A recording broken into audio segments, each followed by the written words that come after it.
Hi, everyone. I'm Bobby Stevens. Welcome back to That Makes Sense. This is the podcast where we break down consumer to industry trends, exploring their impact on businesses and on all of us as consumers. If you are returning to our show, you'll know that we have kicked off an ongoing series discussing the future of consumer. But for our new listeners, I'll catch you up a little bit. First, we kicked off with an introduction of the 6 forces that are shaping the industry in the next decade. Then we followed with an episode on the rise of digital goods and services and the opportunities they present. And in our most recent episode, we covered the rise of capability as a service and how it is causing a reconfiguration of the industry. Well, we have a doozy for you today, because in today's installment, we're going to discuss how consumer markets have shifted from being supply-driven to demand-driven, or what we call in a much more catchy way, mass to micro. We will explore several aspects of this shift, especially how today's companies are looking more at personalization, hyper-localized product assortments, and an increase in niche offerings. And to chat through this topic, we are joined by 3 wonderful guests. Join me in welcoming them. First is Jose Gomes, Managing Director at Google Cloud for retail, CPG, and hospitality sectors. Hi, Jose. Hey, Bobby. Great to be here. All right. Next is Casey Lobaugh, Chief Futurist for Deloitte's consumer industry and a repeat guest on the pod. So good to see you again today, Casey. Hey, Bobby. It's good to be back. And last but not least is Ben Stiller, Deloitte's Converge Consumer Solutions Leader and also the AI and Data Strategy Practice Leader. Quite a title, Ben. How you doing? I'm doing good. I'll be chief joke teller on today's call. Well, it fits with the name, on brand. I like it. So let's dive right in. Casey, maybe we'll start with you. I think it'd be great for you to set some context, given your role leading our future of consumer study and your role out in the market talking about it. You know, the consumer industry was largely built, especially here in the US and other big developed countries, on mass production, mass distribution, mass marketing, essentially catering in an efficient way to a large and homogeneous consumer base. However, with consumer, technology, society all changing rapidly, it seems the industry needs to evolve alongside that. What do you think is driving this shift from mass to micro? Yeah, it's fascinating to think about the shift that's occurring. And when we went and we researched, we really found 2 primary things that are fueling this shift. First, the consumer themselves are becoming dramatically more diverse, and diverse along a lot of different dimensions. There's racial, ethnic, economic, geographic, just a lot of different dimensions that are just defining this much more diverse consumer. And this means that there's more variation in needs, wants, and individual desires. Now, second, from an industry standpoint, we see the barriers to entry into the consumer market really have come crashing down. And this has caused just simply a proliferation of options in the market. Options of brands, channels, formats, products, service models, customizations, even payment methods. Anyway, these 2 forces have fueled this shift from supply-constrained to demand-driven market. And it's this demand-driven market that really gives the consumers the empowerment, because not only are their needs, wants, and desires more varied, but they actually have more options to fit those needs, wants, and desires. Those options show up in a lot of different ways. And of course, the problem with this shift is that most of the companies, that serve the consumer market simply aren't built for this. They're built, as you mentioned, most traditional companies are built for mass, not for this micro approach. But of course, there's things that are changing, and those things that are changing are really causing the ability to sort of the marginal cost of delivering on this promise is coming down. And I'm sure we'll talk more about that today. That's fascinating. And we've talked about this on a couple of episodes, so loving the opportunity to build on it a bit. Jose, coming from sort of the data and analytics space and being at Google and catering to consumer-facing companies in your industry role, you must have seen firsthand how the industry has rapidly moved from mass to micro. How do you see companies of all sizes that you work with adapting to this change? It's such a great topic, Bobby. I mean, look, prior to Google, I spent 12 years at dunnhumby. So I feel like I was on this train for a long time. The invention of the loyalty program at Tesco in the early 90s was driven by the idea that to cater to individual needs, there needed to be a data exchange and they needed to actually understand what their customers wanted. So I think this has been ongoing for a long time. And I think that what's precipitated it most recently is, Casey sort of touched on, is this explosion of choice both from a channel and product perspective, and then also an explosion of choice from that demographic perspective that Casey touched on so eloquently. What we've seen retailers start to do, and the CPG companies as well, is adapt to this by creating more capabilities. And those capabilities are both in how they serve up these offers, right, through more personalized touch points. And we see that happening both on their owned and operated channels. So I think their websites, their mobile apps, et cetera. But then also we see a bunch of people connecting in through third-party properties. So at Google, we see people doing this through Maps, business messages. During the pandemic, a number of retailers linked their supply chain in through our properties so that you could find out what COVID vaccine was available in your local pharmacy and whether you were eligible for it, et cetera. So that's on the one hand, right? This proliferation of capabilities and building out the ability to actually contact customers. Interestingly, that probably came first and foremost. What we're now starting to see folks dive into more readily is the data and AI and ML to actually fulfill those channels in a personalized way, right? Actually providing the offers that customers want on an individual basis versus being more mass, all the way through to even how people search and refining the searches that of the products that they're looking for. That has definitely been one of the areas that we've seen a lot more traction with. And Gen AI has sort of, I guess, turbocharged these things even more. But, broadly speaking, I think that we've been on this journey for probably the best part of 30 years now. There are certainly laggards in certain industries and in some areas that have leapfrogged others more quickly in this ecosystem. And the latest frontier, I would say, that's the most interesting is what CPG companies are doing as they look to acquire first-party data and look to be able to connect directly with their own consumers. Traditionally, it's been the retailers that have been the ones that are in the forefront of that. And so it's a brave new world that the industry is looking into. That's really cool. I think one of the things I want to touch on is you mentioned all of the different touch points now to generate data, and even folks that maybe traditionally were disintermediated from certain things, like a CPG company, kind of disintermediated through retail or others, now taking active steps to gather first-party data. And that data plays a huge role in how they reach consumers. And so, Ben, in your experience as our Converge consumer leader, how can companies leverage the power of that data and the insights, that really come from that data to move from mass to micro?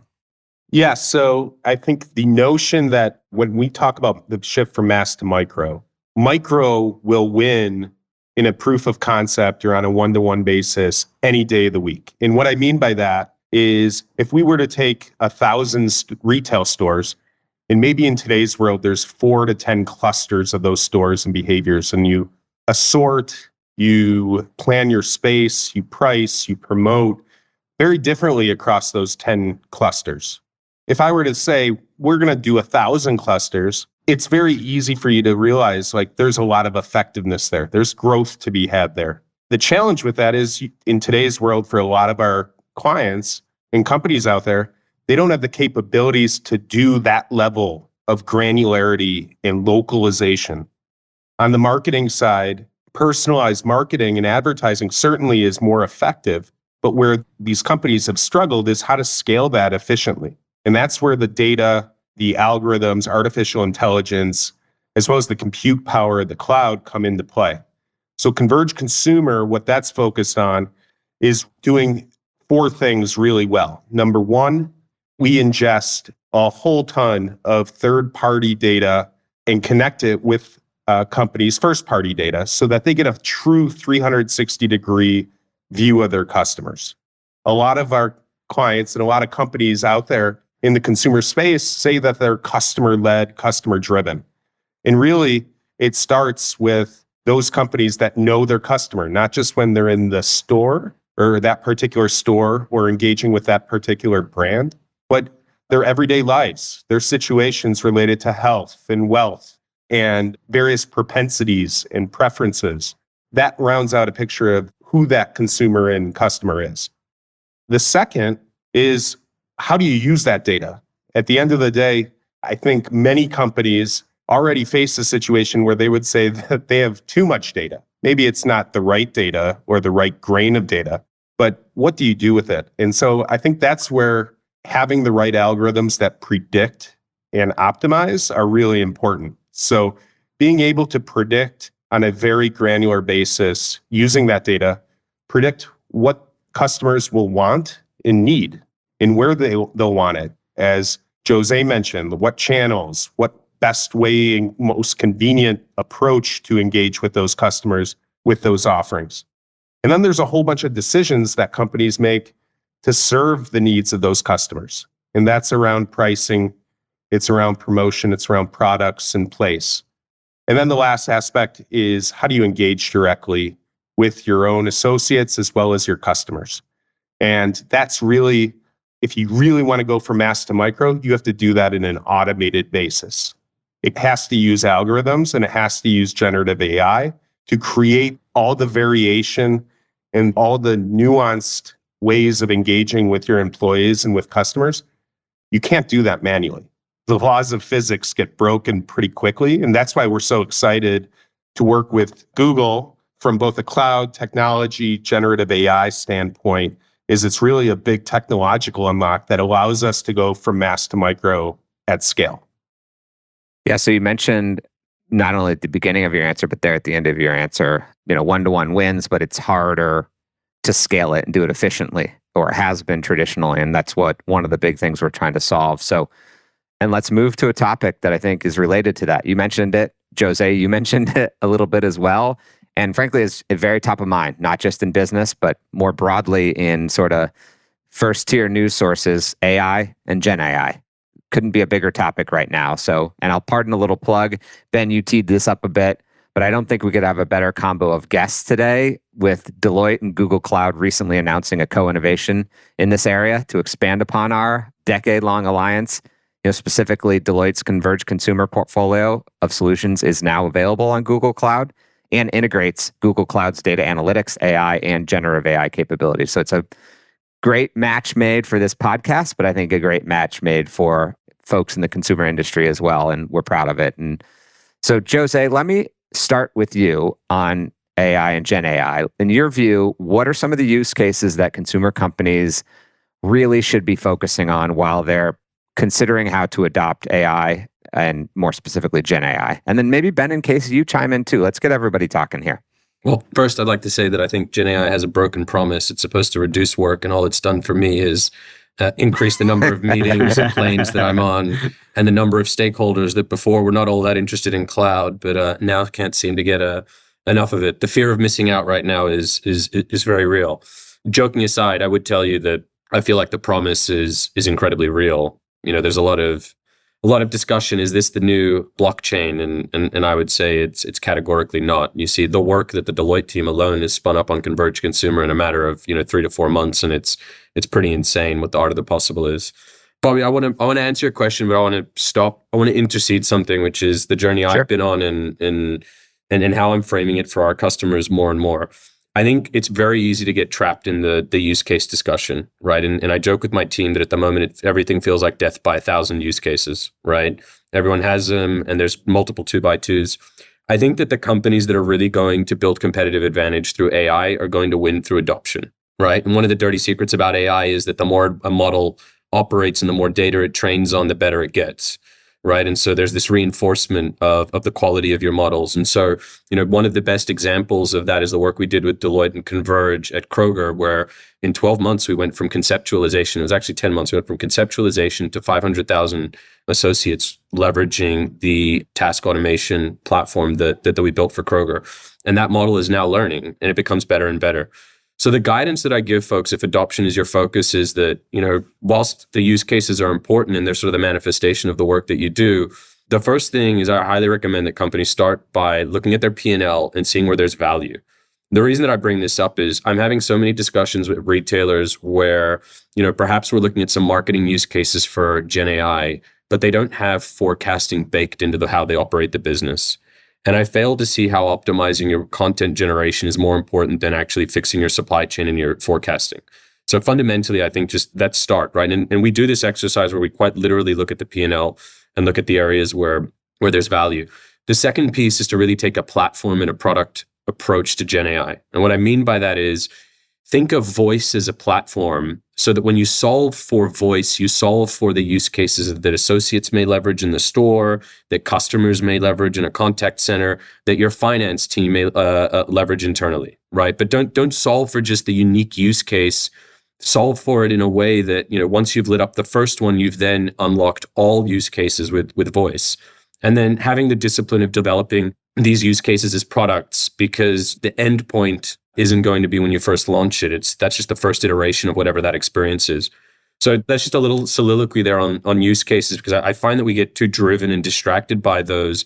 And I'm encouraging it and actually getting a lot of questions now, which is a lot of CIOs, CEOs have moved on from the how do I light up a use case to how do we inject AI throughout the entire organization? And if you look at the most sophisticated companies, and there are quite a few of them in retail, they organize themselves and their technology teams in particular split into platform and product. And that's by design. And so I really encourage people to think about Gen AI within that context. Start with your P&L and then think about platforms and think about products. Having said that, what are the areas that we see that are really jumping up? I'll tell you the least sexy area that we've been speaking a lot to Deloitte about, because I think it's their heartland, is something that a former Deloitte at Google has coined the boring billions, although I've had lots of CEOs tell me that there's nothing boring about billions. And the boring billions are sort of in the back office. They are things like, cash reconciliation in stores. These are things like PO reconciliation or trade fund reconciliation. A lot of leakage from P&Ls that retailers just lose money and that auditors will come in and, find that leakage and then they'll take a percentage off. A lot of that is going to be around transformation of operations. And a lot of that is going to be around digitization of paper assets, right? There's a lot of paperwork still involved in retail back and forth.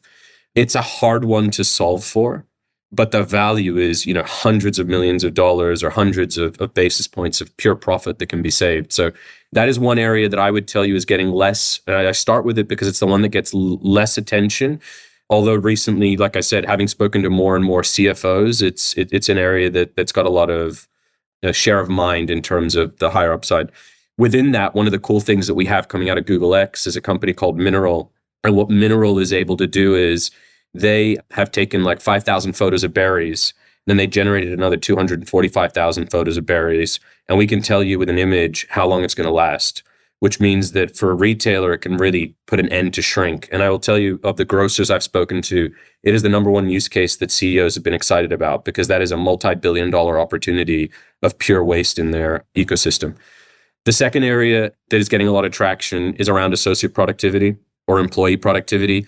This goes from anything from enterprise search to just unlock information, all the way through to helping associates in the stores and just making information more accessible, right? Combing through help desks and understanding the questions that are asked. And we see a ton of opportunity around this. The third bucket is everything to do with customer experience. So think personalization of websites, think of chatbots to introduce conversational commerce, think of the clienteling experience that you can provide with associates as they engage with those experiences. And we have a ton of things at Google, obviously, that we've been working around in this space around personalization and search in particular. And then the one that's gotten most of the airtime and attention is marketing transformation and marketing automation, right? Which is all about, how do you create content at scale? How do you deliver hyper-personalization, to Ben's point, which is great. Now I've got the capability to actually create content and messaging and imagery on a one-to-one basis. How do I leverage that to really sort of fulfill the promise of hyper-personalization? And media optimization, which is another area of huge interest for folks, especially as there's been a downturn. So those are the four pillars. I said them in the reverse order that we normally talk to customers about them, but I did that on purpose because I think that most of everyone's time is spent on marketing, right? And marketers are the ones that tend to test things out faster. And so I think that that's sucked most of the oxygen out of the room. But I always want to start with a plug for the boring billions, because I think it's harder to get at, but I think that there's so much value to be unlocked in that ecosystem. Hey, Jose, there's something that I've been saying to my clients, which sort of lines up with what you've said, which is it's not what you could do, it's what you should do. And that's a much harder question. What you could do with Gen AI is literally hundreds of use cases everywhere across your business. The harder part, and I love how you put it, sort of focusing on value. How do we really concentrate on what you should do based on economics? And even as we've talked here today, this idea about economics sort of finds its way in through the word efficiency.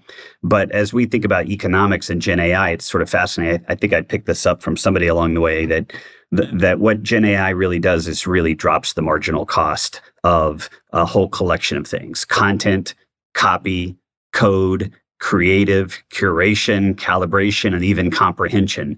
When you begin to think about where those things occur across the business, they occur everywhere across the business. So this lens that you just put on it of value, how do I think about value? How do I think about risk? Really becomes the critical lens that gets you from what could you do, a long list of use cases, to what you should do, which is a set of priorities. Yeah. And I think this exercise that, we've encouraged folks to actually, quite literally look at the P&L, because there's a bunch of things in there that you don't normally necessarily capture as things that you would want to go after. One of the others that's in doing that's been helpful is a use case, and many of the ones that we're talking about are garden variety AI. They're not generative. And I think that that's okay. I think businesses just need to embrace the idea that unlocking the value of data really stems from being able to put it to work. And this idea of adoption, it was the founder of dunnhumby, it was Clive Humby, who coined the phrase "data is the new oil." And when he said it, he didn't mean it because it was inherently valuable. He meant that it needed to be refined in order to extract that value. And so I couldn't agree more with you, Casey. Like the more that people can focus on value and prioritize there, I do think that there's a lens that companies need to have around this concept of citizen developers. And the reason why I think that platforms are so important is once you've established a platform that's safe, that's secure, that's got all the guardrails, and a shameless plug here for Google, we had Next last week, which is our customer conference, where we went generally available with a whole host of products and features. And one of the benefits that we've had is that it's baked into our core AI platform, Vertex. So Google hasn't been doing anything on the side. It's not sort of a bolt-on. It's not an afterthought, and it's got all of the securities and checks and balances that you would want in a platform like this. The importance of that is we feel like companies need to put this in the hands of their employees, because whilst you want to fund the top 5 initiatives from a P&L perspective, you also want people out there experimenting and seeing what the art of the possible is.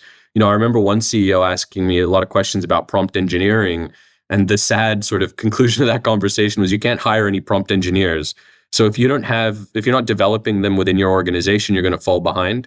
So I do think that, looking at value as where the company invests specifically is super important, but then also having this bifocal lens of how do we empower citizen developers? And I use developers there very sort of loosely, because the reality of it is that generative AI is making natural language lingua franca, right? You can code now with natural language. You can build apps with natural language. And so it's really opening a door to a whole host of non-technical users in a way that we've never imagined before. And I think the last thing that I would throw out there is generative AI is a front end that can unlock some pretty strategic pivots that these companies are making. This shift from mass to micro is about customer centricity. So having a data spine at a super granular level about your customers is critical. Generative AI then provides an interface to engage with that data, to engage with the predictive algorithms, the optimization algorithms, and to do it at scale and to do it in a less manual way. So, I think what we're seeing is these puzzle pieces are all coming together, this proliferation of data, the ability to stitch it all together in a safe, secure way, the data science and machine learning capabilities that have come up, and now we have compute and generative AI. So, the old days where everyone could succeed at a proof of concept or a single use case, but then they would struggle to scale, most of the barriers, if not all of them, are gone. So now it's all about how do you efficiently and in a scaled way drive that mass to micro shift. And Ben, another shameless plug for what the Converge platform does is what I've been really interested to see. And we actually had Emily Turner, the CMO of Dollar Tree, speaking at Next with us and with your colleague, Michelle.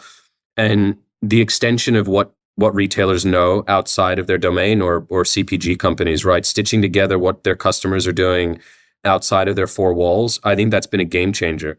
right? And in particular for retailers that haven't had as traditionally rich first-party data because they haven't had loyalty programs and they've been EDLC or leveraged other strategies like the case of Dollar Tree. That's been a game changer, I think, as well, as you start to think about localization and using third-party external data.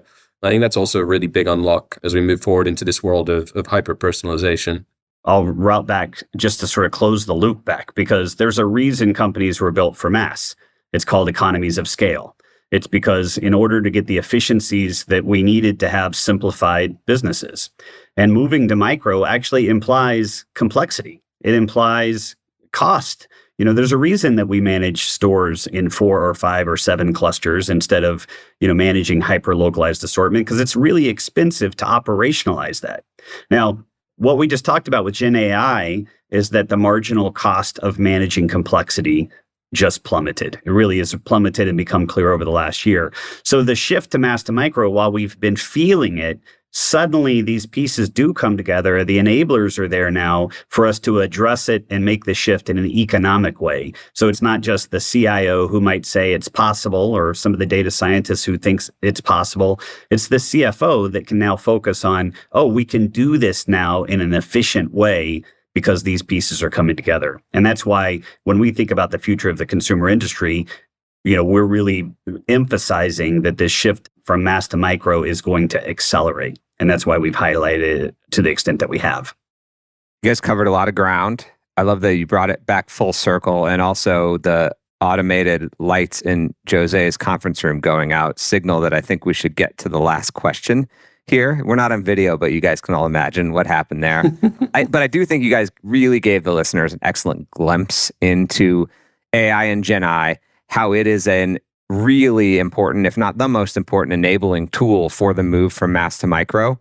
And it really just has a lot to offer for businesses to scale rapidly as they adopt it. And I love that concept of winning through adoption, and almost the contradiction of that in the FOMO is like the FOMO of getting involved with it, but winning through adoption and picking the right things, not doing everything. There's a lot of complexity in there, and there's a lot of sort of choice confusion that could be in there. So I love that the three of you are helping companies kind of show the way there. But before we do close each of these Future of Consumer episodes, we do ask a semi-personal question related to our study, specifically the concept we identified in the study of buying into better, which is essentially how consumers are using their spend towards companies to affect the change they want to see in the world. So let's start with you, Jose, as the guest.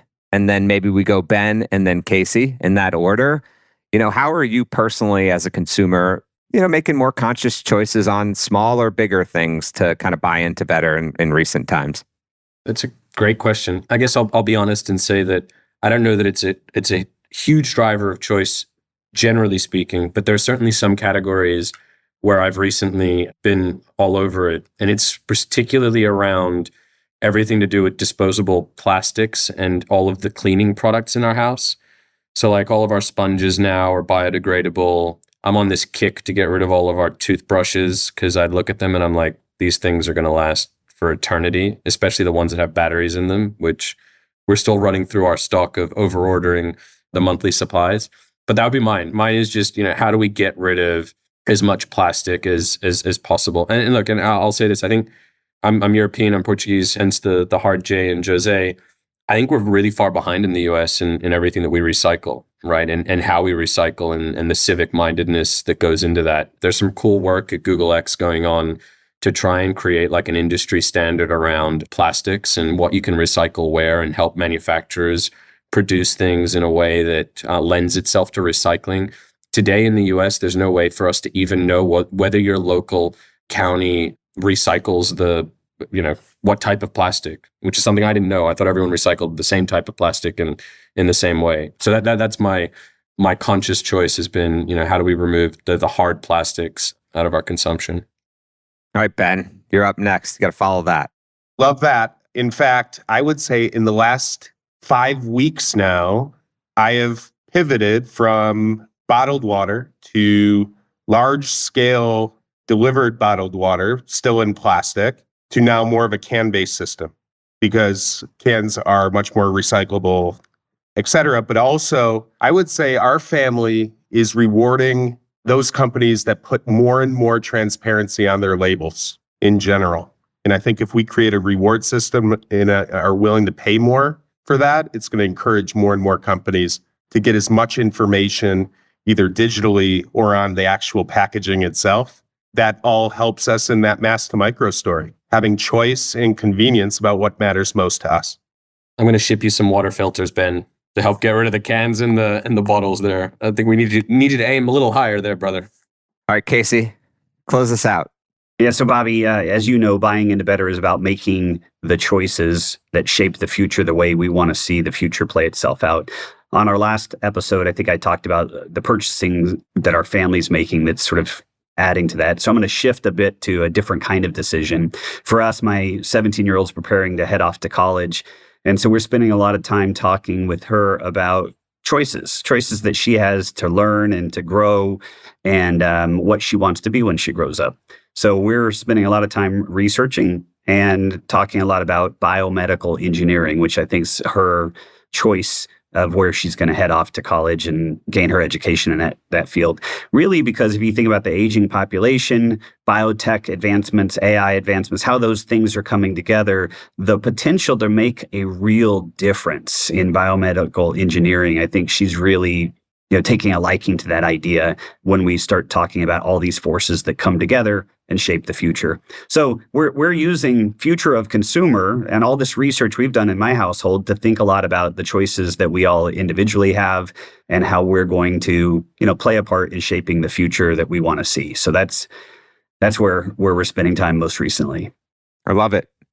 She sounds smarter than you already, too, Casey. Oh, easily. She's she's going to run laps. I love it.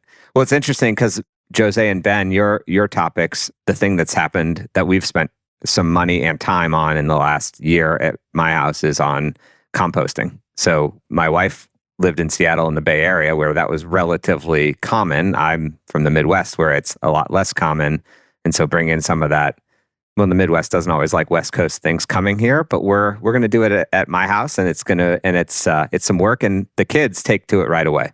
So that's the encouraging thing. I think back to your story, Casey, about your daughters. I think the kids sort of understand the value in it right away, which was reinforcing to us older folks that maybe we're making some good decisions there. So we've reached the end of a great conversation.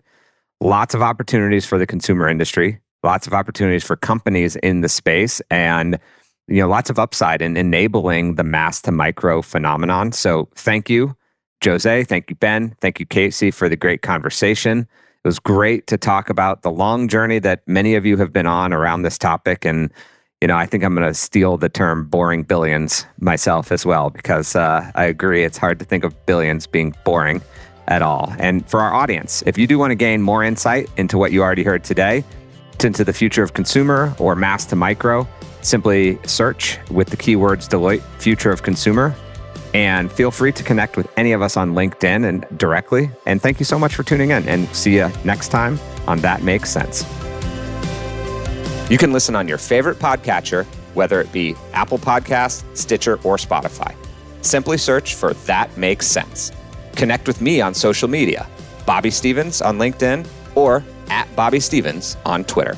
This presentation contains general information only, and Deloitte is not, by means of this presentation, rendering accounting, business, financial, investment, legal, tax, or other professional advice or services. This presentation is not a substitute for such professional advice or services, nor should it be used as a basis for any decision or action that may affect your business. Before making any decision or taking any action that may affect your business, you should consult a qualified professional advisor. Deloitte shall not be responsible for any loss sustained by any person who relies on this presentation.